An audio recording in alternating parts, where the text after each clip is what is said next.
Olá, é uma grande satisfação mais uma vez, ou pela primeira vez, tê-lo ou tê-la aqui comigo nesse canal.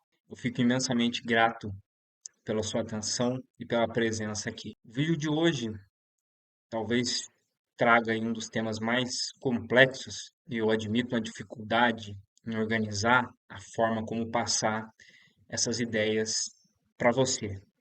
Mas faço isso de maneira humilde, tomando sempre o cuidado de avisar que, de forma alguma, eu sou a última palavra, e também pedir para que você se inscreva no canal, curta, compartilha e principalmente comenta, tanto se você concorda comigo ou se você discorda. Eu não tenho aí ambição de que esse canal ele tenha um vulto grandioso ou de obter lucros com ele. Claro que seria muito bom, né, estar difundindo essas ideias e, obviamente, né, obter lucro.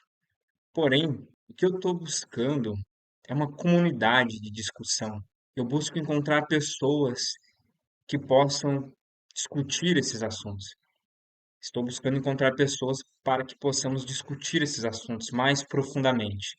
Então, eu aceito tanto esses que compartilham dos meus pensamentos e querem colocar aí o seu adendo, tanto aqueles que não compartilham e que querem criticar, tá? Todos são bem-vindos, porque uma discussão, uma síntese, ela nasce disso.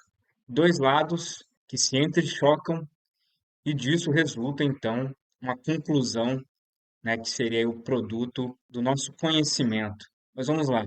Sem mais delongas, meus amigos e minhas amigas, eu quero começar falando de uma frase aí que veio muito à tona e está ainda em alta nesses últimos tempos, que é a máxima cristã que, conhecendo a verdade, ela, por sua vez, te libertará. Essa frase, infelizmente, tem sido utilizada tanto nos meios religiosos, né, que têm mais acesso aos ensinamentos, mas também em meios da política, onde os indivíduos usam uma máxima cristã para incrementar os seus artifícios de sofisma, né? Os seus artifícios de discursos, quando esses nem conhecem a verdade superficial do assunto que lhes interessa e muito menos chegam perto de conhecer a verdade cristã ou a verdade dessa vida ou o sentido de tudo. Nas últimas vezes que eu ouvi as pessoas falando essa frase, em nenhuma delas eu, sinceramente, coloquei ali os meus recursos de fé de que essa pessoa estaria verdadeiramente acreditando que conhece a verdade. Então, o que temos é o emprego do ego, é a vaidade psicológica, onde a pessoa, o cidadão, o cidadã acha bonito essa frase, né? Conhecereis a verdade e ela vos libertará, e se enche de glórias, como se o próprio conhecesse a verdade. Bom, meus amigos e minhas amigas, eu gosto muito de relembrar nosso querido Sócrates, que dizia: só sei que nada sei. Isso é fundamental, pois ao admitir que de verdade não sabemos, nos colocamos na busca pela verdade. Se por qualquer motivo acreditamos que já temos a verdade, nos fechamos para buscá-la. E meus queridos, eu não quero ser duro demais com quem me assiste, mas sinceramente, estamos vivos aqui nesse mundo não é porque nós já temos a verdade, não. Nós estamos aqui por outros motivos. Na verdade, talvez por falta de humildade para buscar a verdade. Talvez seja esse o motivo de estarmos aqui. Mas vamos nos aprofundar. Eu não tenho a verdade, de forma alguma. Aquele que diz que tem a verdade está chamando sobre si uma responsabilidade que o nosso mestre colocou sobre os ombros, que é a sua cruz de salvador do nosso mundo, de direcionador da nossa evolução. E ele mesmo nos disse que ele é o caminho, a verdade e a vida. Então, só Cristo pode se aproximar de conhecer plenamente a verdade. Nenhum de nós, por mais adeptos, por mais almas e espíritos evoluídos que possamos ser, Estamos longe de conhecer a verdade plenamente. Hoje eu vou até onde eu posso, que é sondar as pistas da verdade. E eu gostaria de falar com vocês sobre o conceito da inteligência verdadeira. E eu vou dar um exemplo que eu fui inspirado nisso hoje. Hoje, dia 1º de janeiro de 2026, começa então esse ano que promete muito aí, né, para o futuro tanto do planeta quanto do Brasil, e também, obviamente, que gera expectativas dentro de cada um, pela renovação do tempo, porque isso nos inspira a também renovar tudo em nós, né? Se vamos conseguir ou não, aí é mérito ou demérito de cada um, mas eu sei que todos sentem no coração a vontade da renovação. Isso é muito importante. Então, eu quero contribuir com vocês com relação aos estímulos de renovação, trazendo esse conceito da inteligência verdadeira. É bem simples. Muitas vezes, o que está na superficialidade não representa a verdade. Vou trazer uma experiência pessoal da análise de dois personagens. Um personagem eu conheci faz muito tempo, numa época em que eu me envolvi com um cargo público. Detinha ali um cargo considerável de poder, onde eu tinha funcionários e pessoas que eu coordenava, orientava, né? Eu definia políticas públicas em uma determinada cidade. Nessa época, eu conheci muitas pessoas de poder, né? Pessoas que gostam do poder, pessoas que detinham o poder. Só que o poder, né? O que nós consideramos hoje o poder, né? O poder financeiro, né? Tinham muitas posses, tinham o poder de influenciar. Vocês sabem do que eu estou falando, né? Quando você tem dinheiro, você consegue muitas vezes manipular as pessoas, dando ou tirando delas o que elas querem, né? E o dinheiro nos permite muitas vezes fazer isso. Acontece que nós discutíamos em uma dada ocasião, né, e eu com esse personagem que detinha um poder financeiro, detinha um poder de influência, né, era um bom manipulador também, e por que não? Uma pessoa assim que tinha uma capacidade de raciocínio muito rápida, e nós discutimos ali sobre inteligência.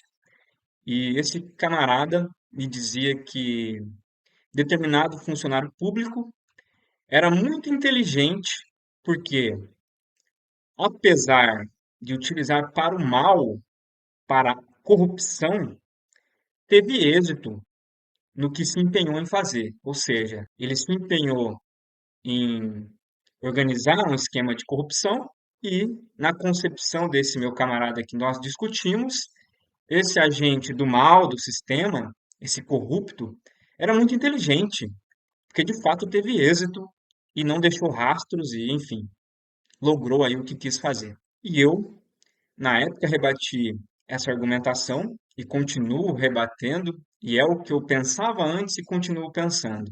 Eu pensei comigo, eu não acho esse cidadão inteligente. Não acho, porque podendo escolher conscientemente, tendo as suas capacidades mentais evoluídas, tendo aí os dons de Deus, de habilidades mentais para organizar coisas, pessoas e mover, decidiu deliberadamente utilizar para o mal. Então, na minha concepção, ele não era tão inteligente assim, porque a escolha verdadeira, a escolha mais sensata, no meu ponto de vista, no meu grau de consciência, ser mais inteligente é escolher fazer o certo, sempre. E hoje, meus queridos, de manhã eu tive a grata satisfação de conversar com um vendedor de bala no semáforo. Estava ali cabisbaixo, me deu uma intuição ali de falar um pouco com ele, e a gente se deteve ali durante meia hora, se não me engano. E ele me contava e falava para mim sobre as possibilidades que ele tinha de obter dinheiro fácil, de outras formas, né? Ele falou para mim que no bairro dele, os amigos deles, todos estavam no tráfico, todos ganhavam muito bem, que nesse exato momento do dia 1º de janeiro, provavelmente estivessem fazendo churrasco, tivessem contratado prostitutas, tivessem se divertindo aí como vencedores perante a sociedade, perante o que a sociedade no geral aceita como sendo inteligência, como sendo aí um ser desenrolado, um ser que venceu na vida, que é o que ostenta, que aparentemente tem aí os seus louros através do dinheiro e do poder. Mas esse camarada, ele me falava que ele não acreditava nisso não, que ele na verdade achava muito mais sensato agir dentro dos preceitos cristãos, dentro dos preceitos que ele tinha na consciência. E não é religião, não. Tanto é que ele não era de nenhuma religião. Ele falava para mim de um conhecimento, de afinidade com o que Cristo pregou. E o pouco que chegou até ele, talvez sim, numa igreja evangélica, né? Então, assim, muito bom o trabalho que esses pastores, os verdadeiros representantes das religiões, fazem nas comunidades. Provavelmente foi sim um pastor, né? Porque as evangélicas estão muitas vezes mais próximas das comunidades pobres, e isso é muito louvável. Então, o pouco que chegou nesse camarada aqueceu o coração dele no sentido dos valores verdadeiros, dos valores morais. E esse camarada, ele estava convicto que ele estava muito mais certo, que ele era muito mais inteligente, muito mais esperto em ter escolhido estar ali vendendo a balinha dele no sinal, mas estar em paz com Deus, com a própria consciência, sabe? De ter humildade, de crescer devagar, crescer passo por passo, de não se achar aí no direito de atravancar, de passar por cima das pessoas, ou no direito aí de prejudicar os outros para lucrar, que na visão dele, né, se você é um traficante, você vai vender drogas e vai estar impulsionando os vícios. Então ele tinha essa convicção na sua consciência e me deu nessa manhã uma aula do que é a verdadeira inteligência e me lembrou desse caso, né? Então eu tenho essa comparação, esses dois, esses dois personagens, um nesse momento que vamos dizer assim, as pessoas acham inteligente hoje, com certeza está na sua casa, sua mansão, ele já tinha na época uma mansão, talvez tenha uma maior ainda, talvez tenha mais carros ainda, talvez esteja numa lancha, tomando um champanhe, enfim, hoje é dia primeiro, né, é o dia de comemorar esse ano. Enfim, eu tenho esse personagem que as pessoas acham inteligente. E eu tenho esse outro personagem cuja inteligência está oculta, né? Está num grau de consciência mais elevada.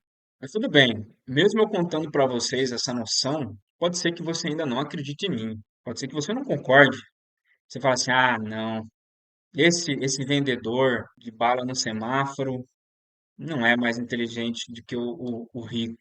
Meus amigos, o rico não é errado ser rico, mas esse personagem que eu estou trazendo para vocês construiu a sua riqueza utilizando das suas habilidades mentais para o mal. E do outro lado, eu tenho um cidadão que, ao meu ver, tem a inteligência verdadeira, que simplesmente, nas condições que está, por mais difícil que seja, escolhe utilizar as habilidades para o bem, seja qual for. E eu tive plenamente a convicção que se eu pudesse escolher, eu seria o vendedor de bala no semáforo, com toda certeza. Mas eu vou falar mais, para isso ficar bem aprofundado, bem mais claro. Por que, meus amigos? Porque eu acredito fielmente, na verdade, que o personagem número 2, o vendedor de bala no semáforo, é o mais inteligente em questão. Porque, meus amigos, vamos lá. E é aqui que a gente começa a complicar um pouquinho o assunto. Eu queria falar para vocês sobre a vida, sobre essa vida, sobre o sentido dessa vida, sobre o que nós estamos fazendo aqui nesse mundo. E para falar sobre a vida, eu vou me valer da técnica do contraste, né?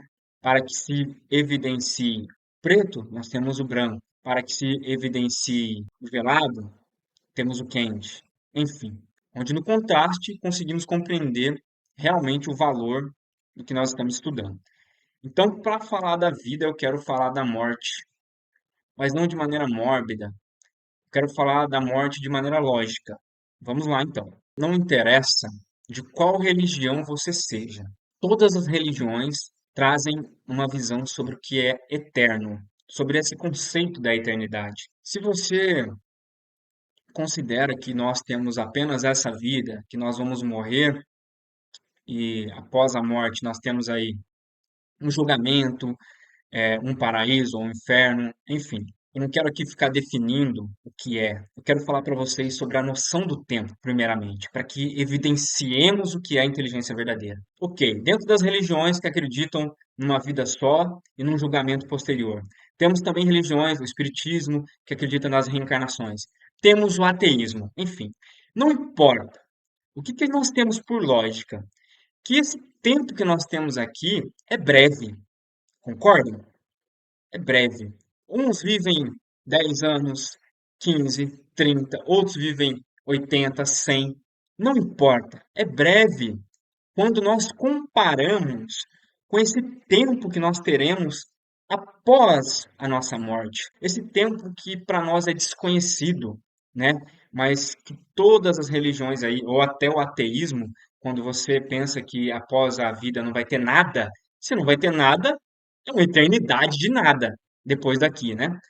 Se for uma vida só, é uma eternidade, né? De acordo aí se você vai para o céu ou para o inferno, mas é um tempo muito maior. Meus amigos, comparando, é possível comparar a eternidade com o que seja 100 anos humanos? Vamos arredondar. Um humano que vive bem, que vive 100 anos, mesmo vivendo 100 anos, quando nós compararmos todo esse tempo de 100 anos com o que é para nós a noção de eternidade, não seria a vida humana um grão de areia perto do oceano que é a eternidade? Meus amigos, então voltando à inteligência, é mais inteligente você garantir esse grão de areia e comprometer todo um oceano de existência? Será que esse cara que usou a inteligência dele para o mal, será que ele é realmente um inteligente? Ou ele é um tolo completo?